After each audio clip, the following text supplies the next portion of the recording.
Assalomu alaykum o'quvchilar. Bugun sizlar bilan JavaScriptda promissifikatsiya mavzusini o'rganamiz, ko'rib chiqamiz.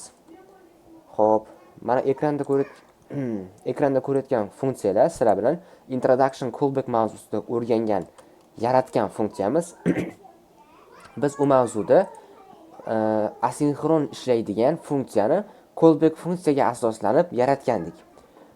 Xo'p, endi biz sizlar bilan shuni callback funksiyaga asoslangan funksiyani promise qaytaradigan qilib o'zgartiramiz. Bu bizga nima beradi?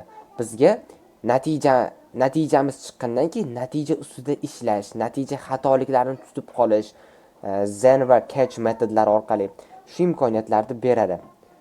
Xo'p, uning uchun biz buni promifikatsiya qilishimiz kerak. Ya'ni bu so'z uzun va g'alatiroq ko'ringani bilan shunchaki transformatsiya qilamiz, ya'ni o'zgartiramiz bu funksiyani. Xo'p, uning uchun load script promise degan bitta funksiya yaratamiz. Mana yarataylik. Xo'p, load script promise. Xo'p, u funksiyani qiladigan ishi parametr oladi, srk, argument oladi demoqchidim. Va bizga promise qaytaradi. New promise mana. Xo'p, promiseimizni qiladigan ishi. Xo'p, har doimgidek resolve va reject parametrlari bo'lishi kerak. Reject. Xo'p, qiladigan ishi esa shunchaki load script funksiyasini chaqirish. Load script funksiyasini chaqiradi, argument qilib srk ni beradi, ya'ni biz bergan manzilda. O'quvchilar, load script funksiyasini qanaqa ishlashiga to'xtalmayapmiz, chunki buni deyarli har darsimizda ishlatdik. Buni yaxshi bilsanglar kerak. Va ikkinchi parametrga biz callback funksiya berishimiz kerak load scriptga. Biz shu callback funksiyani oldindan mana tayyor qilib berib qo'yamiz. Xo'p, birinchi parametri r, ya'ni error obyekti, ikkinchi parametri script, ya'ni anaqa tayyor bo'lgan script elementi. Xo'p, uning ichiga nima yozamiz? If konstruksiyasini qo'yamiz.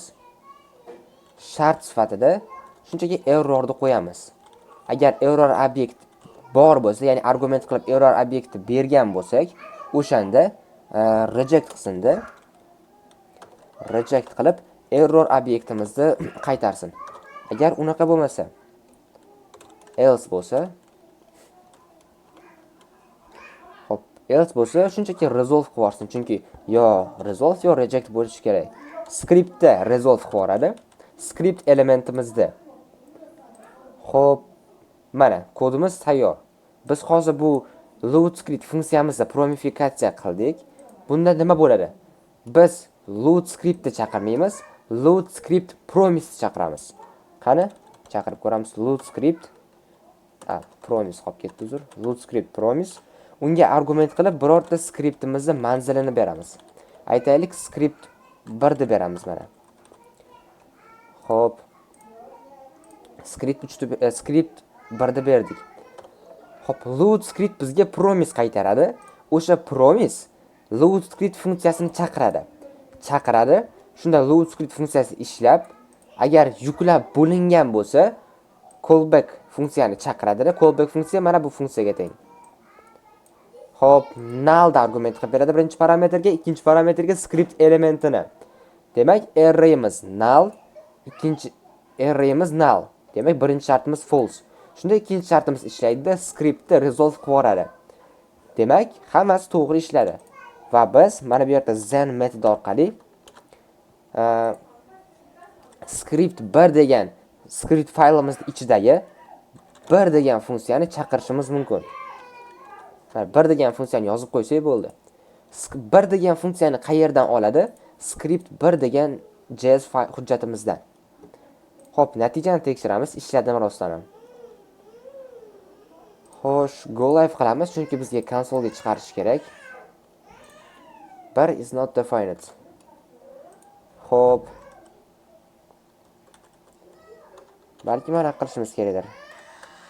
Mana New function chaqirildi. Xo'p, mana biz sizlar bilan load script funksiyasini promifikatsiya qildik, lekin biz buni qo'lda bajardik promifikatsiya qilishda. Aytaylik, bizda boshqa funksiyalar bor, o'sha funksiyalarni ham promifikatsiya qilishimiz kerak. Ularni ham qo'lda qilib chiqmasligimiz uchun biz shunaqangi funksiya yaratib qo'yaylikki, unga argument qilib qaysi funksiyani bersak ham bizga promifikatsiya qilib bersin. Xo'p, uning uchun biz yana bitta funksiya yaratamiz. Buni komment qilib qo'yamiz. Bu funksiyaning nomi promify bo'ladi. Promify.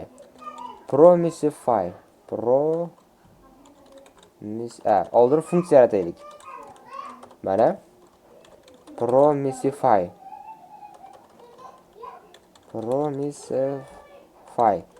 Promify funksiyasi argument qilib u funksiya olish kerak. Xo'p. Va bizga funksiya qaytarish kerak. Chunki bu funksiya bizga promifikatsiya qilingan funksiyani qaytarish kerak-ku. Shuning uchun return qilamiz. Function yaratamizda bizga function qaytarish kerak. Bu funksiyamiz esa srk xususiyatini argument qilib oladi. Va bu funksiyamiz ham bizga promise qaytaradi. Chunki biz hozir tushunishinglar uchun mana shu funksiyani qaytaradigan funksiya yaratyapmiz xolos. New promise mana. Xo'p, endi resolve reject parametrlari bor. Yuqorida biz nima ish qilgandik? Callback funksiya yaratgandik. Load scriptni chaqirgandik. Endi unaqa qilmaymiz. Endi bitta funksiya yaratamiz. Function nomi callback bo'ladi. Callback funksiya bo'ladi bu. Xo'p, parametrlari error yoki script bo'lishi kerak. Shu ikkita parametrdan bittasini oladi. Script emas, resolve bo'ladi. Result. Xo'p, qiladigan ishi if konstruksiyasi bo'lishi kerak uning ichida. Tekshirishi uchun, ya'ni resolve natijamiz nima deydi? Ijobiy yakunlandimi yoki salbiy yakunlandimi tekshirish kerak. Mana shuni kopirovat qilib olamizda. Bo'ldi. Xuddi mana shunday. Faqat resolve qilib script emas, resolve qilib resultni resolve qilish kerak. Mana result. Xo'p, deyarli ancha qismi tayyor bo'lib qoldi. Endi xo'p, bizning functionimiz argument qilib o'ziga script emas, array olish kerak. Argumentlarni arrayga yig'ish kerak. Nimaga? Chunki biz bitta emas, bir nechta ham hozir kodimizni davomini yozaylik, o'shanda tushuntirib bersa bo'ladi keyin. Xo'p, argumentlar yig'ilgan obyektimizga qo'shamiz. Xo'p, nimani qo'shamiz? Callback funksiyamizni qo'shamiz. Callback funksiyamizni qo'shdik. Endi f funksiyamizni chaqiramiz. Xo'p. F funksiyamizni call orqali chaqiryapmiz. Uni zisini belgilayapmiz va keyin argumentlarini yoyib beryapmiz. Argumentlarini array obyektiga solib qo'yganmiz. Birinchi argument nima bo'ladi? Array obyektining ichida birinchi bo'lib array obyekt debman, uzr. Arguments arrayimizning ichida birinchi bo'lib script turgan bo'ladi. srk turgan bo'ladi, ya'ni manzil. Mana buni manzili turgan bo'ladi. Ikkinchi bo'lib biz callback funksiyani qo'shdik, demak, biz mana bu callback funksiyaga mana bu funksiyani chaqiryapmiz, load scriptni. Birinchisiga manzilni, ikkinchisiga callback funksiyani argument qilib beryapmiz. Nima uchun uni zisini belgilashimiz kerak? Sizlar bilan biz decorator mavzusida ham ko'rib chiqqandik.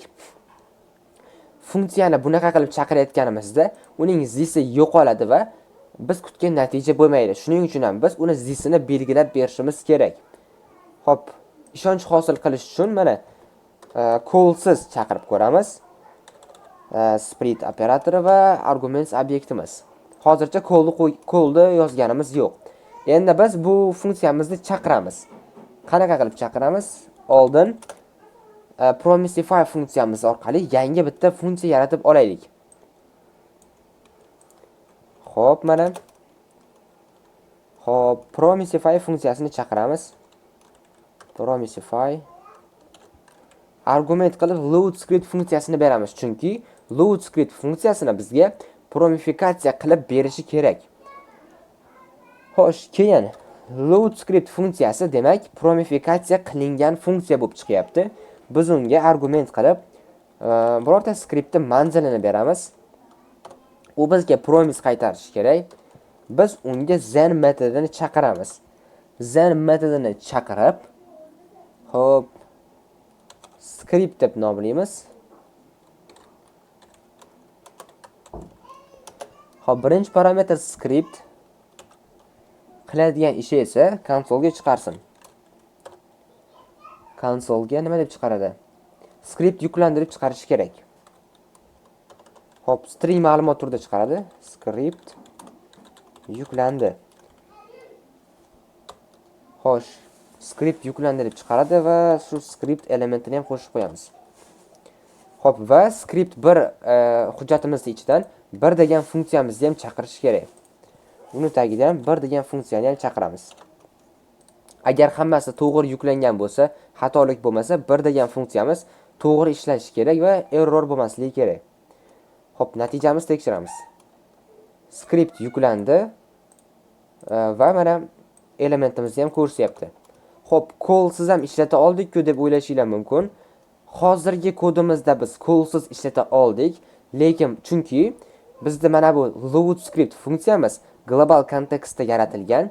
Agarda u birorta obyektning metodi bo'lganda, call bizga kerak bo'ladi, chunki obyektning metodini argument qilib berganimizda uning zizi yo'qolishi mumkin va bu xatolik bo'ladi. Shuning uchun ham call metodini qo'yamiz. O'shandagina bizda obyekt metodlarini promifikatsiya qilmoqchi bo'lsak, xatolik yuzaga kelmaydi. Xo'p, mana endi hammasi joyida. Xo'p, mana natijamiz baribir to'g'ri. Xo'sh, endi yana bitta muammo bor. Nima muammo desanglar, bizda callback funksiyamiz bittagina natija qaytaryapti. Ya'ni qaytarayotgan natijasi bir dona result demoqchi edim. Skriptni qaytaryapti, lekin callback nima deydi? Mana bu yerda callback funksiyaga biz skriptni o'zini emas, yana nimadir qaytarishimiz mumkin. Skriptni aytaylik 2 marta qaytararmiz. Nuqta qo'yib qo'yibman, uzr. Bu vaziyatda mana bu ikkinchi berilayotgan argumentimiz yo'qolib ketadi. Biz shunaqangi o'zgartiraylikki bu funksiyamizda u callback funksiyamizga nechta argument berilsa ham, natija qilib qaytarilishi kerak bo'lgan nechta argument berilsa ham hammasini qabul qilib olsin. Buning uchun biz yana o'zgartirish kiritishimiz kerak. Qanaqa o'zgartirish? Xo'p. Uning uchun biz Promisify funksiyamizga o'zgartirish kiritamiz. Nima o'zgartirish? Unga yana bitta parametr qo'shamiz. U parametrning nomi many argument bo'ladi. Many args false. Xo'p, nimaga bunaqa qilib qo'ydik? Agarda many argument parametrimizga argument berilmasa, avtomatik false da oladi o'ziga argument qilib. Xo'p. Va yana o'zgartirish kiritishimiz kerak. Function callback'ga biz resultni rest parametri reject adashtirdim. Xo'p, resultni rest parametri orqali parametr qilib beramiz. Rest operatori orqali. Shunda berilgan argumentlarni arrayga yig'ib oladi. Ya'ni ikkita skript berdikmi, ikkovini ham arrayga yig'ib oladi. Arrayga hisob qo'yadi. Va ifimizga ham biz qo'shimcha qo'shimiz kerak. Result resolve qilayotgan paytida tekshiruv qo'shishimiz kerak. Uni hop, nimani tekshiradi? Many argumentni tekshirsin. Agarda u false bo'lsa, agarda u true bo'lsa, resolve qiladi-da. Resolve emas. Bizda bu bor. Demak, u result qilish kerak. Hop, results. Ko'plab anaqalarda parametrlarimiz, argumentlarimiz nomi bir xil bo'lgani uchun adashyapman. Results. Yo'q, results va result. To'g'ri. 0-indeksdagi hop. Bo'ldi, boshqa o'zgartirish kiritmaymiz. Hop, nima o'zgaryapti bu yerda? Endi bizda anaqamiz callback funksiyamizga argument qilib bir nechta natijalar berilsa ham hammasini qaytarishi mumkin. Agar bir nechta emas, bitta natija berilsa, bitta natijani o'zini qaytaradi, array qaytarmaydi. Qanday qilib? Biz promify funksiyamizni chaqirayotgan payt chaqirib promifikatsiya qilinadigan funksiya qilingan funksiya qaytarishimizdan oldin belgilab ketamiz. Bu promifikatsiya qilingan funksiyamiz callback funksiyasi bitta natija qaytarish kerakmi, bir nechta natija qaytarish kerakmi? Shuni belgilab ketishimiz kerak. Buni qanday belgilaymiz? Agar true qilsak, to'ppa-to'g'ri. Bu funksiyamizning callback funksiyasi bir nechta natijalar qaytarish kerak. Agar hech narsa bermasak, demak u bitta natija qaytaradi. Chunki many argument false bo'ladi. Demak result bu ishlamaydi-da. Results arrayimizda 0-indeksidagi qiymat qaytaradi. 0, agar mana bu yerda ikkita qiymat bor, demak results arrayimizda ichida ikkita qiymati bor. 0-indeksdagi skriptni oladi, bo'ldi. Xo'p, bu endi boyagi muammoyimizni hal qilib berdi. Xo'p. Promifikatsiya qilingan funksiyalarimiz faqat bir marta callback chaqiriladigan funksiyalar uchun ishlaydi. Ya'ni callback funksiyasi bir marta chaqiriladigan funksiyalar uchun. Xo'p, bir necha marta chaqirilsa faqat birinchi natijani qaytaradi. Shuning uchun ham biz promislar orqali qilayotgan yechimimiz faqat bir marta chaqiriladigan callback funksiyalarga ishlashi mumkin. Agar bir necha marta callback funksiyalar chaqirish kerak bo'lsa, unda callback funksiyaga asoslangan funksiyani o'zi yetarli. O'shandan foydalanishimiz kerak. Chunki hozir biz biroz soddaroq callback funksiyaga asoslangan funksiyani promifikatsiya qildik. Hop, callback funksiyaga asoslangan funksiyaning afzalligi edi.